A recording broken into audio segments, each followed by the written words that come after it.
ओम शांति। सत्यम शिवम सुंदरम। परिवार के सभी सदस्यों को मेरा प्यार भरा नमस्कार और ओम शांति। आप सभी ने पहले दिन का डे 1 का राजयोग मेडिटेशन कोर्स सीख लिया होगा, यही मेरी उम्मीद है।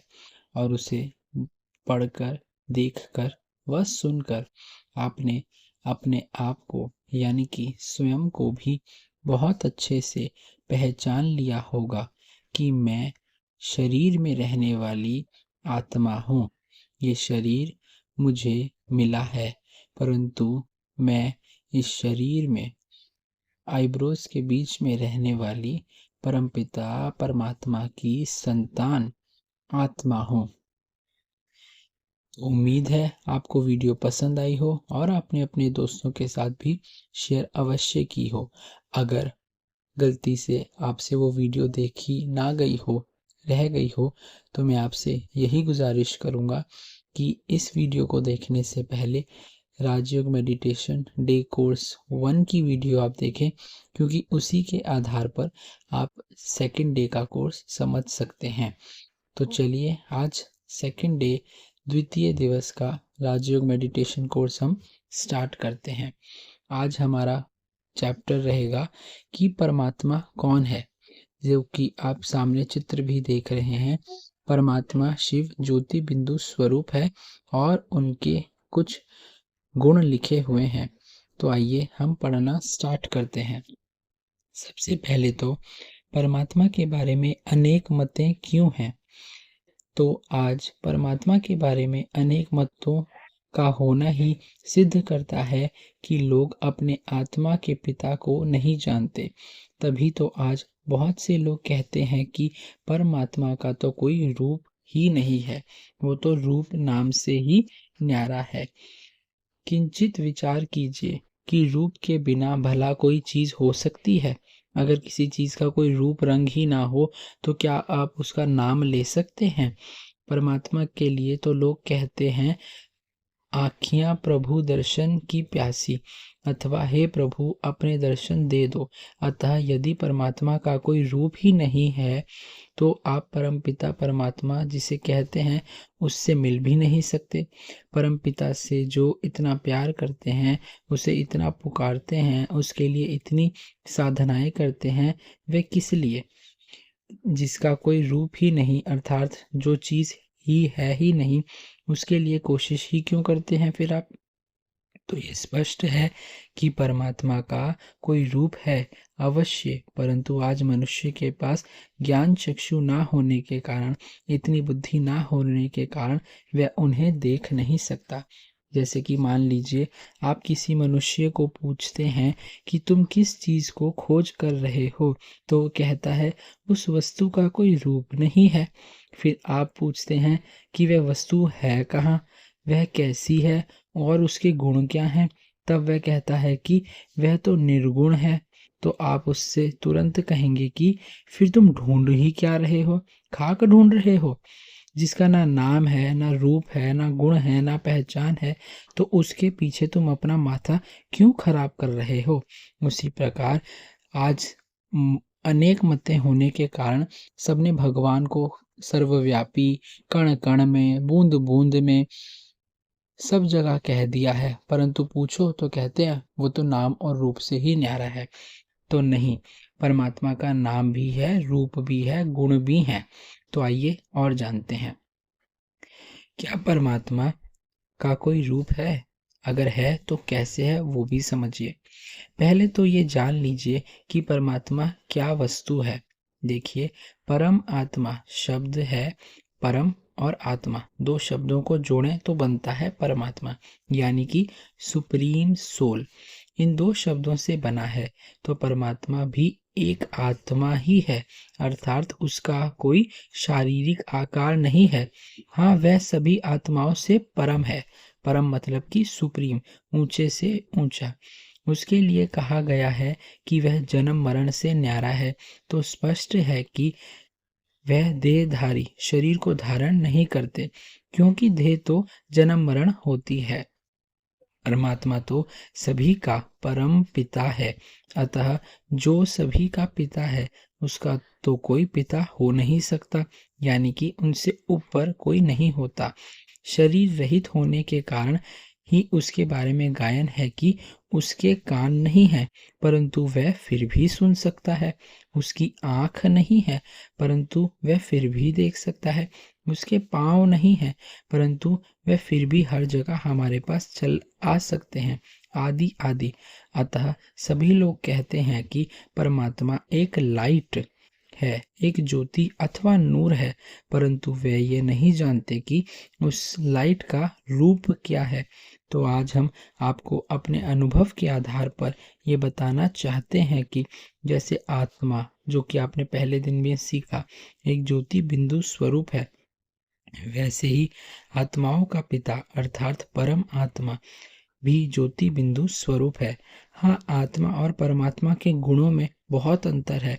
परमात्मा सदा एक रस, शांति का सागर, आनंद का सागर, प्रेम का सागर, ज्ञान का सागर, सुख का सागर, जन्म मरण से न्यारा तथा दुख सुख से न्यारा है, परंतु आत्मा जन्म मरण तथा सुख दुख के चक्कर में आती है। लौकिक दृष्टि से देखा जाए तो माता पिता और पुत्र के रूप में भी समायता होती है। मानव शिशु के माता पिता भी मानवी ही होते हैं, पक्षी के माता पिता भी पक्षी होते हैं। इसी प्रकार पिता परमात्मा भी आत्माओं की तरह ज्योति बिंदु ही है। आइए कुछ और जानते हैं। आप देखेंगे कि सभी धर्म वालों के यहाँ परमात्मा के इस ज्योति में स्वरूप की यादगार किसी न किसी प्रकार से मौजूद है। भारत में तो श्रीनगर से लेकर कन्याकुमारी तक और बंगाल से लेकर मुंबई तक शिव के इस रूप की प्रतिमा मिलती है, जिसका ना कोई मुख है, ना कोई कान है, ना कोई चरण है, ना कोई शरीर है। कहीं इसका नाम विश्वनाथ है तो कहीं अमरनाथ है। एक स्थान पर इसे मुक्तेश्वर कहते हैं और दूसरे स्थान पर पापकटेश्वर कहते हैं। ये सभी नाम सिद्ध करते हैं कि ये परमपिता परमात्मा के ही रूप की प्रतिमाएं हैं, क्योंकि विश्व का नाथ, अमर आत्माओं का नाथ, मुक्ति देने वाला और पाप काटने वाला एक परमात्मा होते हैं। वह देवों के भी देव हैं, इसलिए राम भी ईश्वर होने के कारण रामेश्वर नाम से भी उसकी याद करते हैं। श्री कृष्ण की भी ईश्वर होने से गोपेश्वर नाम से भी वृंदावन में उसकी याद करते हैं। भारत में बाहर आदि सनातन धर्म के अतिरिक्त इस्लाम धर्म वालों के यहाँ भी मक्का में इसी आकार का एक स्मरण चिन्ह है, जिसे वे लोग संगे अस्वद कहते हैं, और भारत में लोग उस यदि परमात्मा का कोई रूप है तो उसे निराकार कैसे कहा जाता है, ये भी जानिए। देखिए, जैसे हम किसी कमरे के बारे में कहते हैं कि यह बड़ा कमरा है, तो अवश्य ही हम किसी विशेष छोटे कमरे की तुलना में ऐसा कहते हैं, वरना यदि किसी बहुत बड़े कमरे से हम उसकी तुलना करें तो अभी जिसे हम बड़ा कह रहे थे उसे भी छोटा मानना पड़ेगा। तो यह स्पष्ट है कि बड़ा, छोटा, पतला, मोटा आदि सभी विशेषता एक दूसरे की तुलना में प्रयोग किए जाते हैं। इसी प्रकार निराकार शब्द भी साकार और सूक्ष्म आकार की तुलना में होता है। मैंने कल आपको बताया था कि जिन आत्माओं ने स्थूल शरीर धारण किया हुआ है, हड्डी मांस का शरीर, उन्हें हम साकार कहते हैं, और जिनका आकारी लाइट की काया का शरीर होता है उन्हें हम सूक्ष्म शरीरधारी कहते हैं।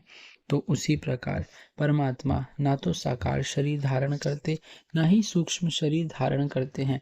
वे तो निराकार ज्योति बिंदु स्वरूप हैं, परंतु परमात्मा का अपना तो अविनाशी रूप है। वह है ज्योति बिंदु रूप, जिसकी ही स्थूल प्रतिमा यानी कि शिवलिंग है, परंतु आज लोगों को मालूम नहीं है कि यह किसकी प्रतिमा है। ज्योति शिखर यूं भी आप देखिए कि जब कोई दीपक, मोमबत्ती या दीप शिखा जलाई जाती है तो प्रकाश का रूप अर्थात लौ का रूप ऐसा भी होता है कि जैसे कि अंडाकार अथवा शिवलिंग। परमात्मा का एक दिव्य ज्योति स्वरूप है, उसका भी ऐसा ही दिव्य परंतु सूक्ष्म, अति सूक्ष्म रूप है। सूक्ष्म, अति सूक्ष्म मतलब कि बहुत स्मॉल, बहुत टाइनी। उसे इन विनाशी नेत्रों से देखा नहीं जा सकता। उसको देखने के लिए दिव्य चक्षु चाहिए।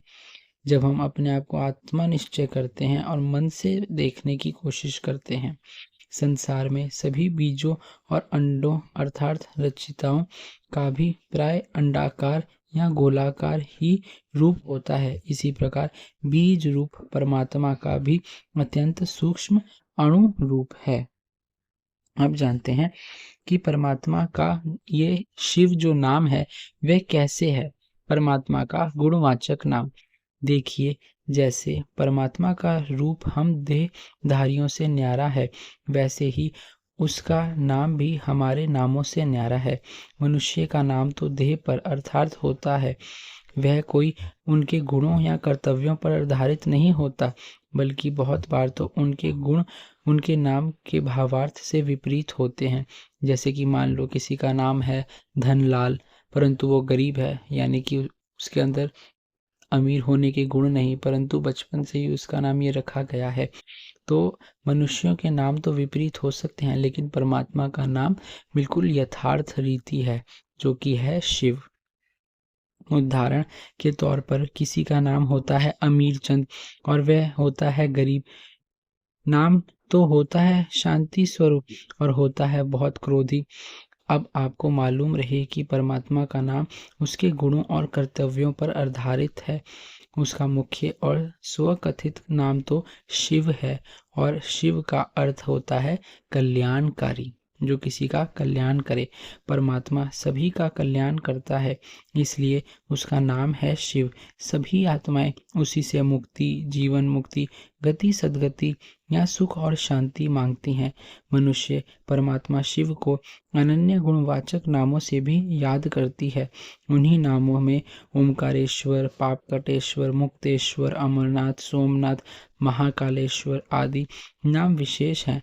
परमात्मा के शिव तथा अन्य नामों से भी परमात्मा के गुणों और आत्माओं के साथ उनके संबंध का भी परिचय मिलता है। आइए अब हम जानते हैं हम आत्माओं का परमात्मा के साथ क्या संबंध है।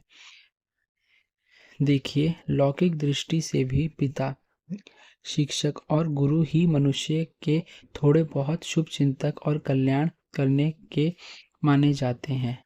बच्चे को सबसे प्रिय अपने माँ बाप ही होते हैं और माँ बाप ही उसका भला चाहते हैं। जो टीचर उसे पढ़ाती है वो भी चाहते हैं कि इस बच्चे का कल्याण हो, और जो हमारे बड़े गुरु होते हैं वो भी हमारा कल्याण चाहते हैं। तो उसी प्रकार परमात्मा भी हमारा कल्याण ही चाहते हैं।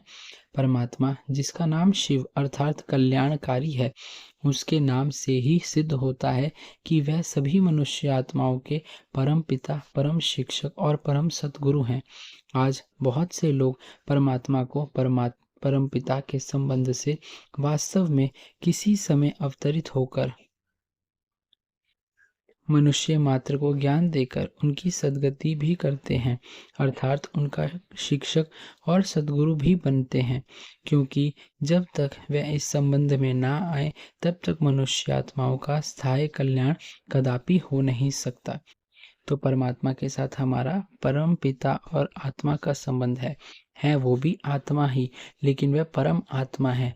हमारे जैसे शरीर को कभी नहीं धारण करते, हमारे जैसे सुख दुख में नहीं आते, वह सुख दुख से न्यारे एकदम सुप्रीम सोल, एकदम परम आत्मा है और हम उनके बच्चे हैं। और आपको आज पता भी चल गया कि उनसे हमारा क्या संबंध है। तो वह परमपिता परमात्मा हैं, सुख शांति के सागर हैं, कल्याणकारी हैं और वो हमारे पिता हैं और हम आत्माओं के हम आत्मा उनके बच्चे हैं। आइए अब कुछ जान लेते हैं उनके गुण। गुण यानी कि किसी का भी क्या कैरेक्टरिस्टिक्स होते हैं। आइए अब हम जान लेते हैं परमात्मा के दिव्य गुणों के बारे में। परमात्मा के निराले गुण। अब आप सोचते होंगे कि परमात्मा के नाम से परमात्मा के गुण और कर्तव्य कैसे सिद्ध हो सकते हैं। किंचित विचार कीजिए कि अन्य किसी का कल्याण तो वही कर सकता है जिसका अपना स्वयं ही कल्याण हुआ हो। जो खुद सुखी है वही तो औरों को सुख दे सकता है। एक दुखी व्यक्ति तो किसी को सुख नहीं दे सकता ना। तो इसी प्रकार जो सदा कल्याणकारी है, जिसका स्वयं ही कल्याण हुआ है, वही सभी और आत्माओं का भी कल्याण कर सकता है। फिर दूसरों का कल्याण करने के लिए भी ज्ञान भी तो आवश्यक है, क्योंकि अज्ञानता के वश ही तो मनुष्य विकर्म करता है और उससे ही तो मनुष्य का अकल्याण हुआ है। अतः परमात्मा का नाम जो शिव है, कल्याणकारी है, उससे सिद्ध होता है कि परमात्मा स्वयं सदा कल्याण स्वरूप अथवा सदा मुक्त है, सदा पावन है, ज्ञान का सागर और सर्वशक्तिमान है। तभी तो वह मनुष्य आत्माओं को ज्ञान देकर उन्हें भी पतित से पावन बनाता है और उनका कल्याण करता है। वह सदा सुख का दाता, शांति का सागर, आनंद का सागर है। तभी तो वह दूसरों को सुख, शांति और पवित्रता जैसे दिव्य गुण देता है। अब जानते हैं परमात्मा के साथ संबंध याद का रखने से अपार खुशी कैसे मिलती है। फिर इस बात की ओर भी विशेष ध्यान दीजिए कि परम आत्मा के साथ तो हमारा बहुत निकट का संबंध है, क्योंकि वही हमारा परम पिता परमात्मा, परम शिक्षक और परम सतगुरु है। परंतु आज लोगों को इस संबंध की कोई खुशी नहीं है। संसार में हम देखते हैं कि धनवान का जो पुत्र होता है उसे बहुत नशा रहता है कि मैं बहुत धनवान आत्मा हूँ, बहुत धनी आदमी का पुत्र हूँ। यदि उसे नशा नहीं रहता कि मैं धनवान हूँ, तो वह बहुत सादे सफरे कपड़े पहनेगा, बहुत शांति भरा जीवन जिएगा। लेकिन उसे ये नशा है, उसी के नशे के आधार से वह बहुत खुश रहता है। ठीक इसी प्रकार आप भी उस त्रिलोकीनाथ, शांति के सागर, आनंद के सागर, प्रेम के सागर, परम पिता परमात्मा की संतान है। परमात्मा को आप पिता कहते हैं, परंतु जीवन में वह नशा नहीं है कि मैं इतने महान पिता का पुत्र हूँ। आज मनुष्य के जीवन में दुख, अशांति और अपवित्रता देखकर क्या यह निष्काम निकालना ठीक है कि आज मनुष्य आत्मा का संबंध उस सुख शांति के सागर परमात्मा से टूटा हुआ है। इसी कारण मनुष्य सुखी नहीं है। वरना जिसका पिता शांति का सागर हो, उसका पुत्र क्या कभी अशांत हो सकता है? फिर पिता सुख का दाता हो तो उसका बच्चा दुखी हो सकता है? तो अगर हम अपने परमात्मा की याद में रहेंगे, उससे संबंध जोड़कर रखेंगे, तो हमारा जीवन सदा ही सुख शांति से संपन्न रहेगा। आइए अब हम जान लेते हैं कि जो शिव परमात्मा है वो कहाँ रहते हैं। जैसे कि आपने डे 1 से जाना होगा कि वह परम धाम शांति धाम में रहते हैं। इसलिए परमपिता परमात्मा शिव को ब्रह्मलोक यानी कि शांति धाम का वासी कहा जाता है। वहाँ से ही वह धर्म ग्लानि के समय इस मनुष्य सृष्टि में आते और मनुष्य आत्माओं को ईश्वरीय ज्ञान और राजयोग की शिक्षा देते हैं। पिता और शिक्षक कभी सर्वव्यापी नहीं होता, जबकि मनुष्य भी कहते हैं कि यह संसार तो चिड़िया का रैन बसेरा है, ना घर तेरा ना घर मेरा। तब भला ये संसार परमात्मा का घर कैसे हो सकता है। आइए अब हम जानते हैं क्या परमात्मा केवल अनुभव की चीज है या उसे देखा भी जा सकता है। आप कहते हैं कि सुख दुख की तरह परमात्मा का अनुभव होता है। सुख दुख की तरह ही परमात्मा का कोई रूप नहीं है, परंतु आपको अभी समझाया गया है कि परमात्मा का रूप है। शिवलिंग के आकार में जिनकी पूजा करते हैं वही निराकार ज्योति बिंदु स्वरूप शिव परमात्मा है, कल्याणकारी हैं। तो हम आज से ये नहीं कह सकते कि परमात्मा का कोई नाम या रूप नहीं है। तो सोचिए सही कि दुख सुख तो कोई वस्तु है नहीं, बल्कि वह तो आत्मा की अवस्था का नाम है। वस्तु तो आत्मा है, दुख सुख तो अवस्था भेद अथवा अनुभव है। अनुभव या अवस्था का रूप नहीं होता। जो चीज़ हम फील कर सकते हैं उसका तो कोई रूप नहीं होता। वस्तु का रूप होता है, जैसे आत्मा का अपना रूप सूक्ष्म से सूक्ष्म ज्योति बिंदु स्वरूप है। हम आत्मा भी बहुत टाइनी, बहुत जैसे कि जौ के समान बहुत छोटी सी हैं, उसी प्रकार परमात्मा भी ज्योति बिंदु स्वरूप है। वैसे ही परमात्मा भी ज्योति बिंदु स्वरूप है। हाँ, परमात्मा को आनंद का सागर, शांति का सागर हम कहते हैं। आइए अब हम जानते हैं, क्या परमपिता परमात्मा सर्वव्यापक है? यानी कि जो मनुष्यों ने सबसे बड़ी भूल की है कि भगवान तो कण कण में है। क्या वो है? आप खुद विचार कीजिए। कण कण यानी कि आपके अंदर भी है, आप भी तो कण कण से ही बने हैं।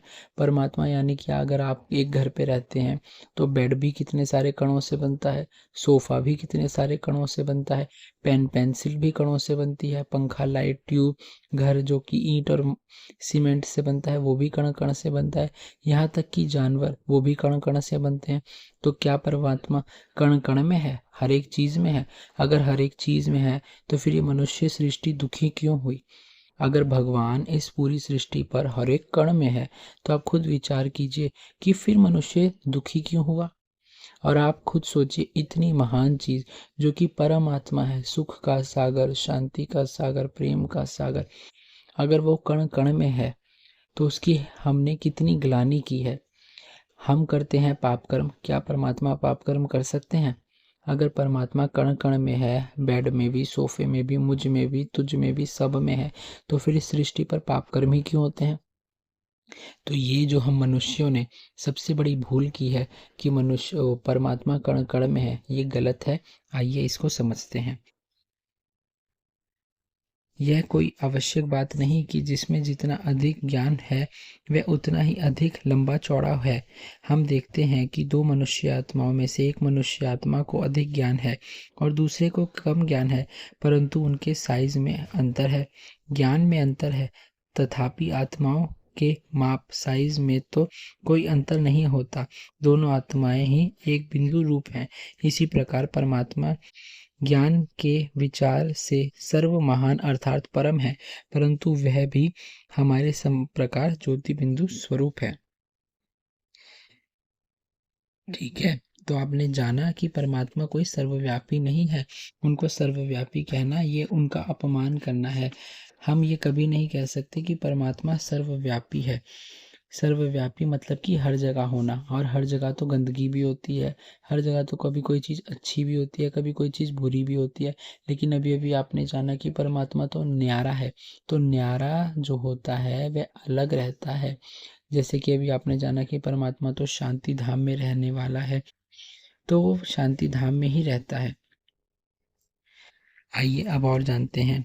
मैं इस बात को पहले ही स्पष्ट कर चुका हूँ कि यद्यपि परमपिता परमात्मा सर्वशक्तिमान है तथा वह हर जगह वह सर्वव्यापक नहीं है, तो आप सभी को ये समझाना बहुत ज़रूरी है कि आज जो मनुष्य ने सबसे बड़ी भूल की है वो यही कहकर की है कि परमात्मा यानी कि भगवान तो सर्वव्यापक है, कण कण में है, परंतु ये बोलना माना गलत बोलना।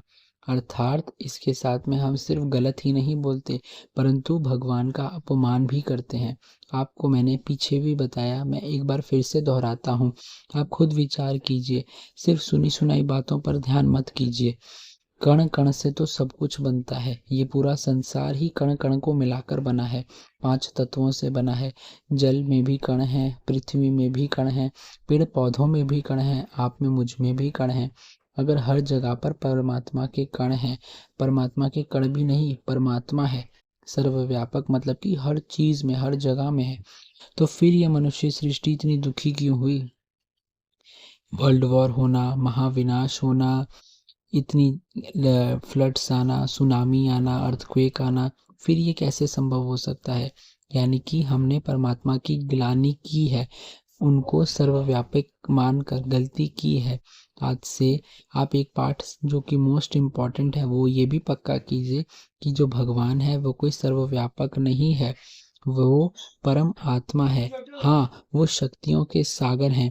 तो हम बच्चों की वे आवाज़ हर समय सुन सकते हैं।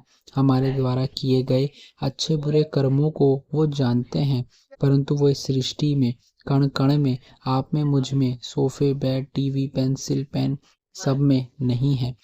हम भगवान को ये इसलिए कहते हैं कि वो कण कण में है, वह सब कुछ देख सकता है, वह सब कुछ सुन सकता है, क्योंकि वे हर समय हमारी मदद कर सकते हैं।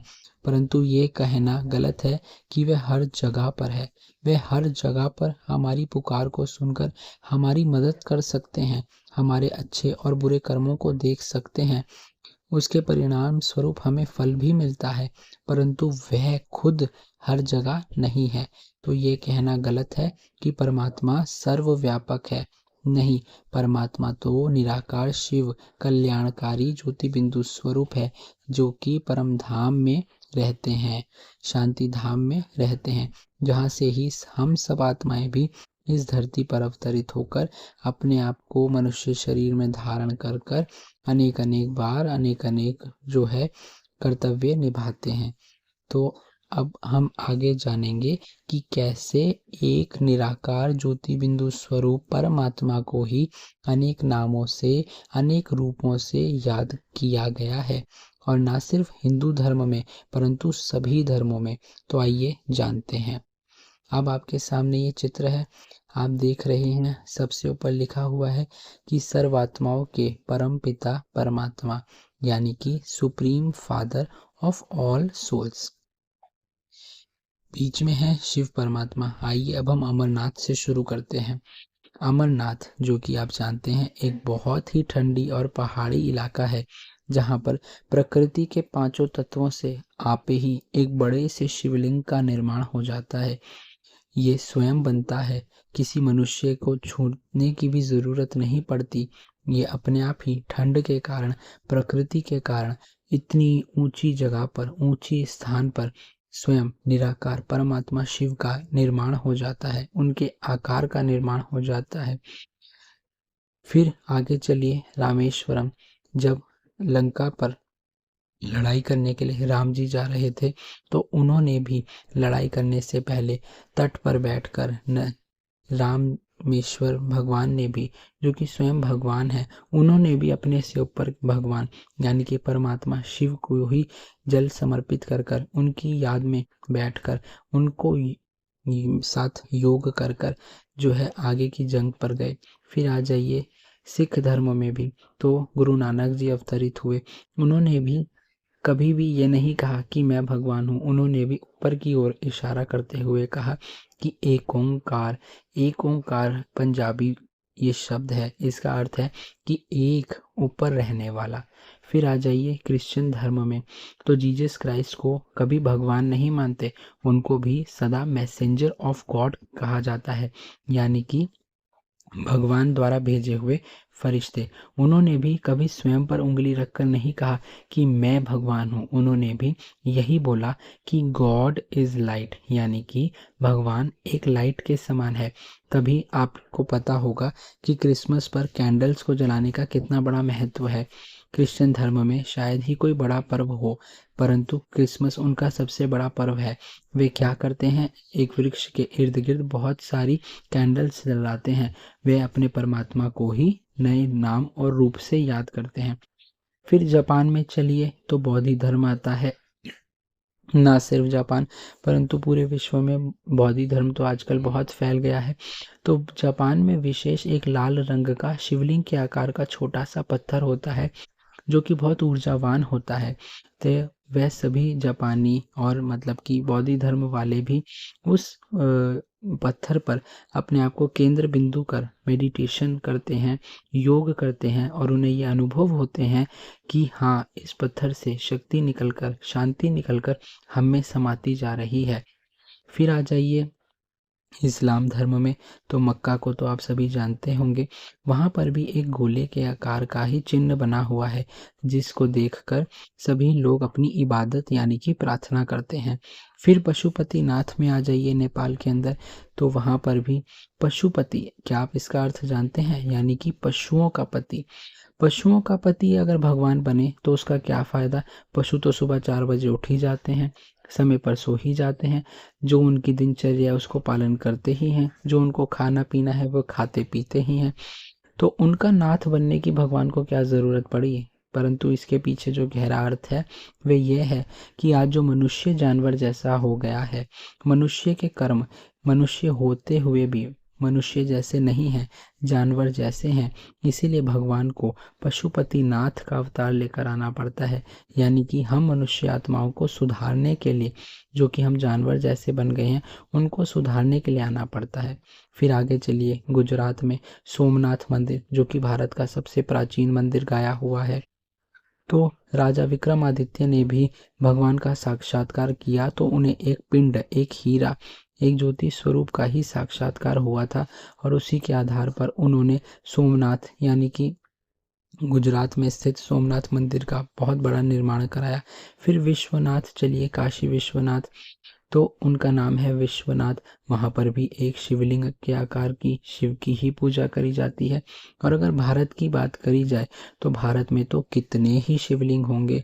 केदारनाथ, अमरनाथ, पापकटेश्वर, मुक्तेश्वर, महाकालेश्वर, उज्जैन के अंदर और भी बहुत सारे शिवलिंग हैं, जैसे कि रामेश्वरम हो गया, सोमनाथ हो गए, और भी बहुत सारे शिवलिंग हैं।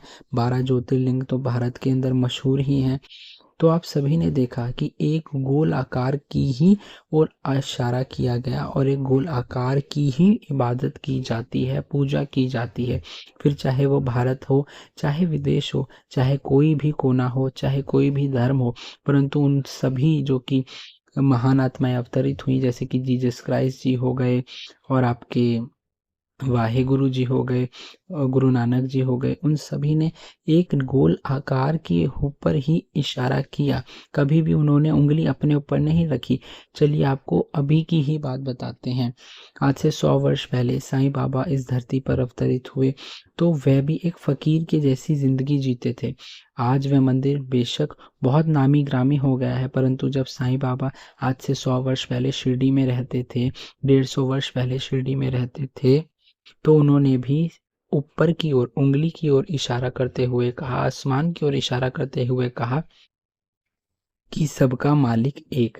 अब इस सबका मालिक एक का अर्थ क्या है, और क्या कभी उन्होंने अपनी ओर उंगली करके कहा कि सबका मालिक एक मैं?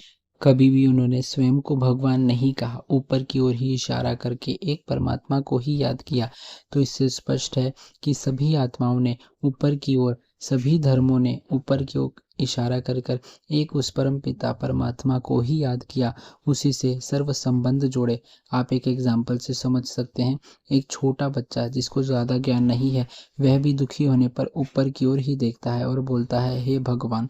तो इससे ये स्पष्ट है कि सभी आत्माओं ने अपने परम पिता परमात्मा को ही याद किया। सभी धर्मों में अनेक अनेक नाम, रूप, रंग और पूजा करने की विधि बदल गई, परंतु सबने याद एक परमात्मा शिव को ही किया।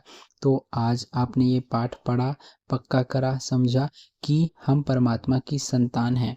तो मेरे प्यारे दोस्तों, आज के लिए इतना ही। आप सभी को ये चीज़ पक्की हो गई है कि परमात्मा का, पहली बात तो ये कहना गलत है कि परमात्मा कण कण में है। नहीं, वे कण हर जगह हमारी पुकार सुन सकते हैं। फिर आपने जाना कि कैसे सर्व आत्माओं ने एक परमात्मा को ही इशारा कर कर उनको ही याद करा। फिर आपने जाना कि कैसे परमात्मा का नाम है, उनका नाम शिव है, जिसका अर्थ होता है कल्याणकारी। फिर आपने जाना कि परमात्मा परम धाम में रहते हैं, जन्म मरण रहित हैं, सुख दुख से न्यारे हैं तो वो भी आत्मा ही, छोटी सी ज्योति बिंदु स्वरूप, परंतु वे परमात्मा हैं, उनके ऊपर कोई नहीं। हम आत्माओं के ऊपर वे हैं, परंतु उनके ऊपर कोई नहीं। परमात्मा हमारे माता पिता, परम सद्गुरु, परम शिक्षक हैं, लेकिन उनका स्वयं का कोई और ऊपर यानी कि माता पिता, गुरु नहीं। हम दुख सुख में आते हैं, वे दुख सुख से न्यारे हैं। हम भी आत्मा है, वो भी आत्मा है, लेकिन वो परम आत्मा है, यानी कि सुख शांति प्रेम आनंद ज्ञान के साथ। मैं आशा करता हूँ आज का ज्ञान आपको समझ भी आया हो, पसंद भी आया हो। आज हमने 2 दिन पढ़ लिए हैं, पहला दिन और दूसरा दिन। अब तीसरे क्लास के लिए आप प्लीज़ चैनल से जुड़े रहें। अगर नए